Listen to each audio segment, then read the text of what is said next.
ਅਗਲੀ ਖਬਰ ਵੱਲ ਚੱਲੀਏ ਤੇ ਟਰੰਪ ਐਡਮਿਨਿਸਟ੍ਰੇਸ਼ਨ ਦੇ ਜਿਹੜੇ ਆਫੀਸ਼ੀਅਲਸ ਆ ਉਹ ਡੈਨਿਸ਼ ਆਫੀਸ਼ੀਅਲਸ ਨੂੰ ਗ੍ਰੀਨਲੈਂਡ ਦੇ ਸੰਬੰਧ ਦੇ ਵਿੱਚ ਇਸ ਪਰ ਨੂੰ ਮਿਲਣ ਜਾ ਰਹੇ ਹੈਗੇ ਆ।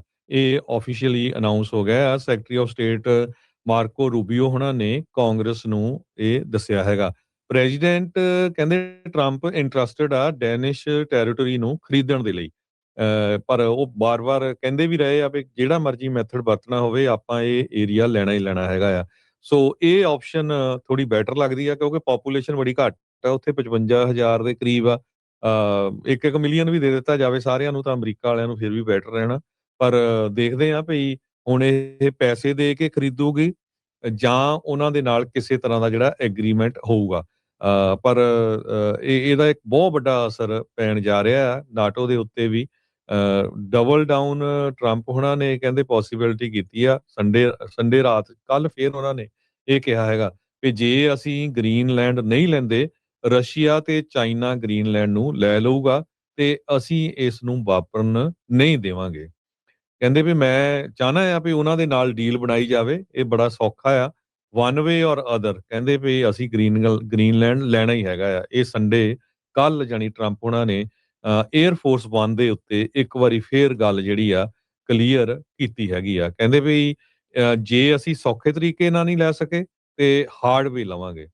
ਸੈਨੇਟਰ ਟਿਮ ਕੇਨ ਜੋ ਡੈਨਿਸ਼ ਆਫੀਸ਼ੀਅਲਸ ਨੂੰ ਪਿਛਲੇ ਹਫ਼ਤੇ ਮਿਲੇ ਸੀ ਉਹਨਾਂ ਨੇ ਕਿਹਾ ਵੀ ਡੈਮੋਕ੍ਰੇਟ ਤੇ ਰਿਪਬਲਿਕਨ ਜਿਹੜੇ ਕਾਂਗਰਸ ਦੇ ਵਿੱਚ ਹੈਗੇ ਆ ਯੂਨਾਈਟ ਹੋਊਗੇ ਕਿਸੇ ਤਰ੍ਹਾਂ ਦਾ ਜਿਹੜਾ ਮਿਲਟਰੀ ਐਕਸ਼ਨ ਆ ਉਹ ਗ੍ਰੀਨਲੈਂਡ ਦੇ ਉੱਤੇ ਨਾ ਕੀਤਾ ਜਾਵੇ। ਕਹਿੰਦੇ ਵੀ ਅਸੀਂ ਹਾਰਡਵੇ ਨਹੀਂ ਚਾਹੁੰਦੇ ਹੈਗੇ ਪਰ ਜੇ ਕਿਸੇ ਤਰ੍ਹਾਂ ਨੈਗੋਸ਼ੀਏਸ਼ਨ ਨਾਲ ਗੱਲ ਬਣਦੀ ਹੈਗੀ ਆ ਉਹਦੇ ਵਿੱਚ ਅਸੀਂ ਜ਼ਰੂਰ ਸਾਥ ਦੇਵਾਂਗੇ। ਅਗਲੀ ਖਬਰ ਵੱਲ ਚੱਲੀਏ ਤੇ ਟਰੰਪ ਐਡਮਿਨਿਸਟ੍ਰੇਸ਼ਨ ਦੇ ਜਿਹੜੇ ਆਫੀਸ਼ੀਅਲਸ ਆ ਉਹ ਡੈਨਿਸ਼ ਆਫੀਸ਼ੀਅਲਸ ਨੂੰ ਗ੍ਰੀਨਲੈਂਡ ਦੇ ਸੰਬੰਧ ਦੇ ਵਿੱਚ ਇਸ ਪਰ ਨੂੰ ਮਿਲਣ ਜਾ ਰਹੇ ਹੈਗੇ ਆ। ਇਹ ਆਫੀਸ਼ੀਅਲੀ ਅਨਾਉਂਸ ਹੋ ਗਿਆ ਆ। ਸੈਕਟਰੀ ਆਫ ਸਟੇਟ ਮਾਰਕੋ ਰੂਬੀਓ ਹੁਣਾਂ ਨੇ ਕਾਂਗਰਸ ਨੂੰ ਇਹ ਦੱਸਿਆ ਹੈਗਾ। ਪ੍ਰੈਜ਼ੀਡੈਂਟ ਕਹਿੰਦੇ ਟਰੰਪ ਇੰਟਰਸਟਿਡ ਆ ਡੈਨਿਸ਼ ਟੈਰੀਟਰੀ ਨੂੰ ਖਰੀਦਣ ਦੇ ਲਈ।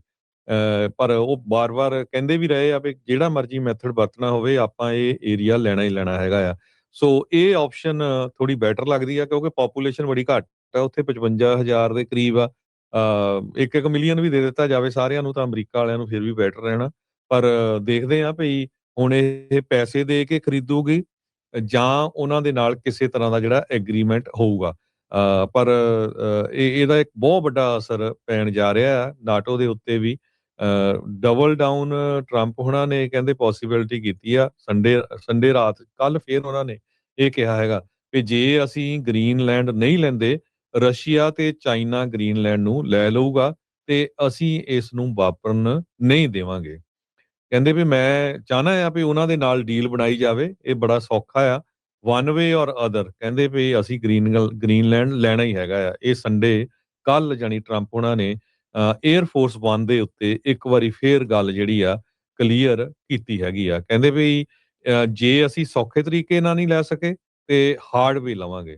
ਸੈਨੇਟਰ ਟਿਮ ਕੇਨ ਜੋ ਡੈਨਿਸ਼ ਆਫੀਸ਼ੀਅਲਸ ਨੂੰ ਪਿਛਲੇ ਹਫ਼ਤੇ ਮਿਲੇ ਸੀ ਉਹਨਾਂ ਨੇ ਕਿਹਾ ਵੀ ਡੈਮੋਕ੍ਰੇਟ ਤੇ ਰਿਪਬਲਿਕਨ ਜਿਹੜੇ ਕਾਂਗਰਸ ਦੇ ਵਿੱਚ ਹੈਗੇ ਆ ਯੂਨਾਈਟ ਹੋਊਗੇ ਕਿਸੇ ਤਰ੍ਹਾਂ ਦਾ ਜਿਹੜਾ ਮਿਲਟਰੀ ਐਕਸ਼ਨ ਆ ਉਹ ਗ੍ਰੀਨਲੈਂਡ ਦੇ ਉੱਤੇ ਨਾ ਕੀਤਾ ਜਾਵੇ।